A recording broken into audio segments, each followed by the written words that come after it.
पेंता सजोर पेंता हमारे बीच में उपस्थित मानव गणतंत्र पार्टी के सम्मानीय सुरेश्वर सिंह मरकाम जी उपस्थित हैं।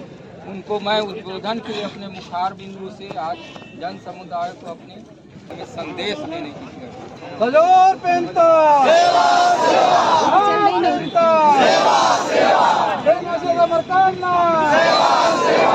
समस्त मातृशक्ति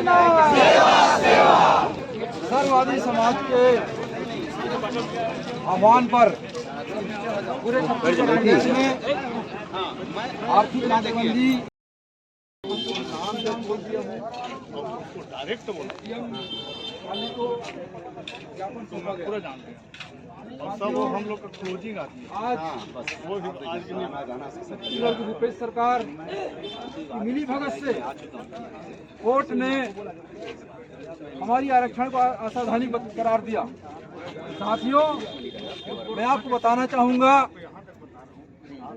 कि जिन लोगों ने आदिवासी के आरक्षण का विरोध किया था, केपी खांडे, जिन्होंने भूपेश सरकार ने उसको पदोन्नत किया, उसको लाभ दिया या उसको संरक्षण दिया, उसको अनुसूचित जाति आयोग का अध्यक्ष बना दिया केपी खांडे जी को, और जो ओबीसी का 27% आरक्षण का विरोध किया था शुक्ला जी, उसे कपिल सोत विद्यापीठ का अध्यक्ष बना दिया गया। तो साथियों, जो आदिवासी एसटी एससी का जो आरक्षण का विरोध कर रहे हैं, उन विरोधी लोगों को भूपेश सरकार के द्वारा पदोन्नत किया जा रहा है, उनको लाभ दिया जा रहा है, उनको बड़े अच्छे पोस्ट पे पहुंचाया जा रहा है। अर्थात हम यही कह सकते हैं कि जो लोग हमारे आरक्षण का विरोध करते हैं, उनको हमारे भूपेश सरकार जी छत्तीसगढ़ के मुखिया, कांग्रेस के मुख्यमंत्री हैं कि आदिवासी के मुख्यमंत्री हैं। सबसे प्रथम ये देश आदिवासियों का है। ये मैं नहीं कह रहा हूँ, सुप्रीम कोर्ट ने कहा कि देश किसका है, तो आदिवासी का देश है, तो सबसे पहले हमारा हक बनता है। तो हमारा जो संवैधानिक अधिकार है, जो इस प्रदेश में 32% था, आज 14 अन्य जातियों को शामिल करने के बाद आरक्षण 4% और बढ़ गया है। यानी हमारा जो है 32 से 34% आरक्षण होता है। अब आज के डेट में हमको तो 34% आरक्षण चाहिए। तो साथियों, ये भूपेश सरकार की मिली भगत है। जिन लोगों ने आरक्षण का विरोध किया, उनको लाभ दिया गया, उनको संरक्षण दिया जा रहा है। साथियों, ये अभी लड़ाई तो अभी शुरू हुई है। निश्चित रूप से सारे आदिवासियों को एक संगठन होकर के, यदि आदिवासी लोग चाहें, इस प्रदेश में मुख्यमंत्री बना सकते हैं। ना भाजपा की जरूरत पड़ेगी, न कांग्रेस की जरूरत पड़ेगी।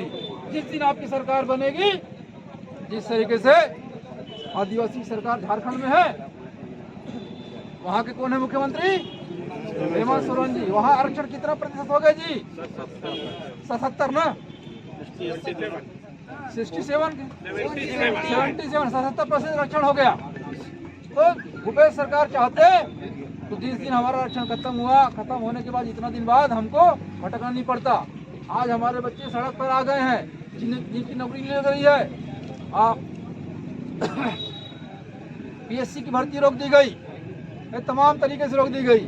देश की मुखिया की समझिए कोई नीति नहीं है, आदिवासी हितैषी नहीं है, आदिवासी विरोधी है। इसलिए हमारे साथ ये अन्याय अत्याचार हो रहे हैं और इनके द्वारा किया जा रहा है या करवाया जा रहा है जानबूझ करके। साथियों, इन सबको सबक लेकर के सारे आदिवासियों को एकजुटता का परिचय देते हुए आने वाले 2023 में जो सरकार निकम्मी हो, सरकार को बदलना है। आदिवासी की अर्थात दादा हीरा सिंह मरकाम की विचारधारा की पार्टी को स्थापित करना है। इन्हीं सब शब्दों के साथ आप सबके चरणों को सेवा जोहार करते हुए आप सभी आए इस कार्यक्रम को बुलाना, पूर्ण महासभा के नेतृत्व में सफल बनाए, उन सबके लिए आपका बहुत बहुत आभारी।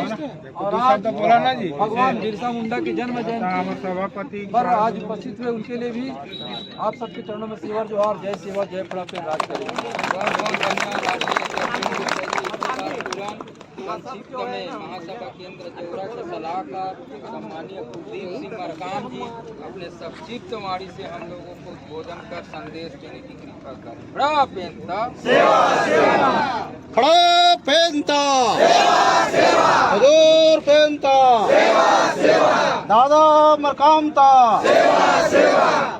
साथियों, इस पाली के शिवनगरी की धनधारा को सादर नमन सेवा जोहार करते हुए आज हमारे बीच में अपना बहुमूल्य समय लेकर के यहाँ पर उपस्थित हमारे परम सम्मानीय बड़े भैया तिलेश्वर सिंह मरकाम जी, राष्ट्रीय अध्यक्ष गोंडवाना गणतंत्र पार्टी, अखिल गौड़ समाज महासभा केंद्र जेवरा के सभापति तिरुमाई जामबाई श्याम जी, संरक्षक विशाल सिंह कोराम जी, साथ ही साथ समस्त मंडल प्रमंडल के अध्यक्षगण और तमाम मातृशक्ति आप सभी के चरणों में सादर सेवा जवाब।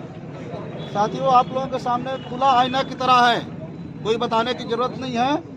दादा मरकाम जी हमेशा कहते थे जिसकी जितनी संख्या भारी उतनी उसके हिस्सेदारी, चाहे वो एसटी का हो, एससी का हो, ओबीसी का हो। दादा मरकाम जी ने कभी भेदभाव नहीं किया और दादा मरकाम जी हमेशा इस बात को जन जन तक पहुंचाने का जो काम किया वह महान प्रणेता दादा मरकाम जी के उनके चरणों में सादर सेवा जोहार करते हुए पुनः आप सभी के चरणों में सादर सेवा जोहार करता हूं। क्योंकि साथियों, सरकार के पास कोई नीति नहीं है। सरकार जरूर कहती है, अपने घोषणा पत्र में जरूर कहती है कि हम आदिवासियों के साथ हैं। चाहे आप परसा कहते से लेकर तमाम चीज की देखिए, आदिवासी भगाओ, चाहे टाइगर रिजर्व के नाम से हो, चाहे खदान के नाम से हो, चाहे पावर प्लांट के नाम से हो, भगाना है तो सिर्फ आदिवासियों को। अब बात रही वहाँ से भगाने की बात, अब जो संविधान में आपके लिए अधिकार जो सुरक्षित है, आपका जो हिस्सेदारी सुरक्षित है, वहाँ से भी सरकार आपको खदेड़ना चाहती है। जिसका ताज़ा उदाहरण आपका 19 सितंबर 2022 को सरकार के कूटनीतिपूर्ण जो है रवैये के कारण जो है माननीय हाई कोर्ट में जो है उनके द्वारा जो है स्पष्ट अनुमत प्रस्तुत नहीं करने के कारण माननीय हाई कोर्ट ने पूरे छत्तीसगढ़ में जो आरक्षण का रोस्टर जो बनाया गया था उसको असंवैधानिक करार दे दिया गया। ये सब तमाम चीज जो है सरकार के ऊपर ही जाता है, क्योंकि सरकार के तरफ से एक महाधिवक्ता भी नियुक्त किया जाता है जो पूरे सरकार के तरफ से हमारी आपकी पूरी सबकी बात को वहाँ पर माननीय हाई कोर्ट या सुप्रीम कोर्ट में रखा जाता है, लेकिन सरकार ने ऐसा नहीं किया। इसलिए साथियों, आप सबको सजग होने की जरूरत है। आने वाले 2023 में जो सरकार निकम्मी है उसको बदलनी है। ये बात को आपको ध्यान में रखना पड़ेगा और जन जन तक इनकी जो आदिवासी विरोधी नीति है उसको लोगों तक बताने की आवश्यकता है। और जब तक कि आप नहीं बताएंगे, सरकार आपके साथ में ही करेगा। इसलिए आपको हम सबको यहाँ पर इस धरती के आबा कहने वाले और अंग्रेजों से लड़ाई लड़ करके जो आपको हमको अपना अधिकार के लिए स्वतंत्र रूप से जीने का जो अधिकार जिसने सिखाया, बाबा बिरसा मुंडा जी के जयंती पर आपको हमको सबको संकल्प लेकर के जाना पड़ेगा। और आने वाले समय में इनको चाहे कांग्रेस हो और भाजपा, अगर हम देखें पिछला पलट के देखें 2005 में केंद्र सरकार ने रोस्टर तैयार किया था जिस पर आदिवासियों को 32% का जो आरक्षण जो दिया गया था, जिसके आधार पर सरकार को यहाँ पर नीति निर्धारण करके हमको देना था, हमारे हिस्से में था। लेकिन सरकार ने जो 2005 से 2012 तक उस चीज़ को दबा के रखा और हमारे लोगों का जो है अधिकार से वंचित किया। ये पिछला बीजेपी की सरकार रही। उसके बाद 2012 में जब इतना बड़ा आंदोलन हुआ, दादा मरकाम जी के नेतृत्व में दादा मरकाम जी 4 दिन तक सेंट्रल जेल रायपुर में रहे। उसके बदौलत हमको 32% का जो आरक्षण का जो दिया जाना था जो प्रभावशील में आया। उसके बाद भी आज सरकार के द्वारा कूटनीति पूर्वक हाई कोर्ट में पिटीशन दायर किया गया, जिसका निर्णय अभी 19 सितंबर 2022 को आया और सरकार ने स्पष्ट अभिमत प्रस्तुत नहीं करने के कारण पुनः हमको 20% में ला करके खड़ा कर दिया। इस तमाम चीज को आप सबको हमको ध्यान में रखते हुए हमको पूरा रणनीति बनाना पड़ेगा। और आने वाले समय में चाहे कांग्रेस मत करे और भाजपा की दोनों बात करें, आदिवासी को दिया गया है। इसलिए आप सभी से आग्रह निवेदन करते हुए आप लोगों ने आज बाबा बिरसा मुंडा जी के जन्म जयंती के अवसर पर इतना बड़ा जो आंदोलन किया है, निश्चित आने वाले दिन में अगर सरकार पर सार्थक पहल नहीं निकालती तो पूरे आदिवासी समाज पूरे सभी तरफ के रोड को जाम करने का काम करेंगे। और अभियान ला लेकर के सरकार ला घेरे बर जम्मो अपन बूता काम ला छोड़ के उपस्थिति दे हा। एकर बर हमर अखिल गौड़ समाज महासभा केंद्र जेवरा आभारी है। जब भी आप मन के जरूरत पड़े थे, महासभा जेवरा की ओर से कलकत्ता मुर्दाबाद मुर्दाबाद मुर्दाबाद मुर्दाबाद कलकत्ता मुर्दाबाद मुर्दाबाद मुर्दाबाद कलकत्ता चोर है, कलकत्ता चोर है। आदिवासी विधायक सांसद मुर्दाबाद, आदिवासी विधायक सांसद मुर्दाबाद,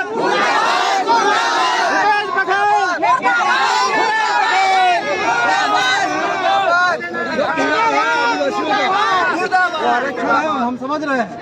तो सरकार में जो लोग रहते हैं उनके ऊपर तो वही गुस्सा जायज है कि नहीं? ठीक है ना भाई? अब गुस्सा दिखाए और निश्चित रूप से शासन प्रशासन से मांग करें कि हमारी जो आरक्षण है आदिवासियों का, जो 32% से आज केंद्र सरकार ने और कुछ आदिवासियों को, कुछ लोगों को और आदिवासी शामिल किया, तो हमारी 32 से कितना हो गया?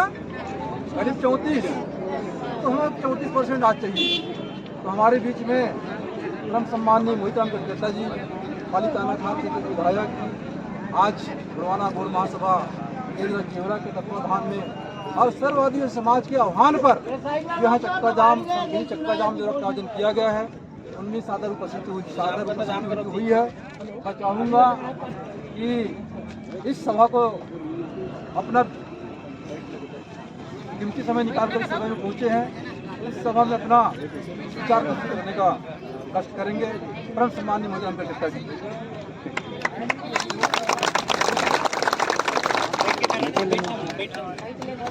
भारत माता की जय। आप सभी मेरे सम्मानित, सबको मेरा सादर प्रणाम है, सादर प्रणाम है। आज हमारे आदिवासियों के भाइयों की बात है, हम सब आपके साथ हैं। आपका आरक्षण जो आप राजनीतिक सरकार पर जो कह रहे हैं या मेरे ऊपर जो कह रहे हैं, आपका जायज है, मैं इसमें बुरा नहीं मानता। इसलिए कि हम समाज के एकजुट होकर के लड़ने के लिए हमेशा खड़े हैं। माननीय सम्मानीय हमारे मित्र प्रोफेसर मरकाम साहब जी, आपका राष्ट्रीय अध्यक्ष, आपका काफ़ी समझदार है, आप भी सब समझदार हैं। हमारे इसी विषय पे हमारे जो सर्ववादी समाज के दल के नेता के साथ में रायपुर में हमारे विधायक जी के साथ में हमारे 3 चर्चा मीटिंग हो चुकी है। हमने कोर्ट भी चले गए हैं, सुप्रीम कोर्ट लगा दिया है कि हमारे आरक्षण हमको सुरक्षित हमको मिलना चाहिए। आप ऐसा मन में मत रखिए कि अगर हम विधायक बने हैं तो आपका आशीर्वाद से बने हैं, और हम आदिवासी हैं। हमारा आदिवासी का पीड़ा आदिवासी ही जानता है। 1 और 2 तारीख को दिसंबर में अभी विधानसभा विशेष सत्र बुलाया गया है। हमारे आरक्षण के नाम से मुख्यमंत्री सम्माननीय भूपेश बघेल जी ने अपना मांग किए विधायक लोग, तो उसमें तैयार हो गए हैं। विधानसभा का अध्यक्ष को हमारे राज्यपाल की द्वारा स्वीकृति मिल चुकी है। तो मैं मानता हूं कि हमारे आरक्षण हमारा सुरक्षित है, हमारी लड़ाई जारी है और हम जारी रखेंगे। हम हमेशा यही कहते आ रहे हैं कि आदिवासियों के साथ अन्याय नहीं होने देंगे।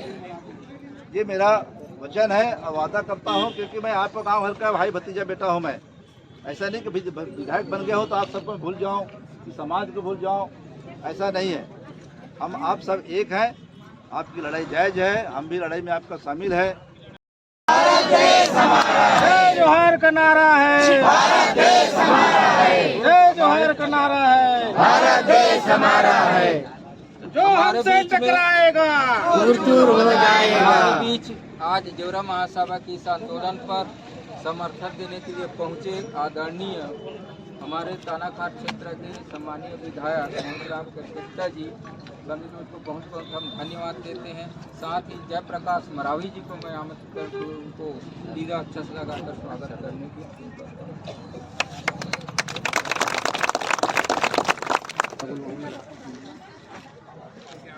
आवाज दो, आवाज दो, आवाज दो। एक तीर एक कमान, सारे आदिवासी एक समान। एक तीर एक कमान, सारे आदिवासी एक समान। एक तीर एक कमान, सारे आदिवासी एक समान।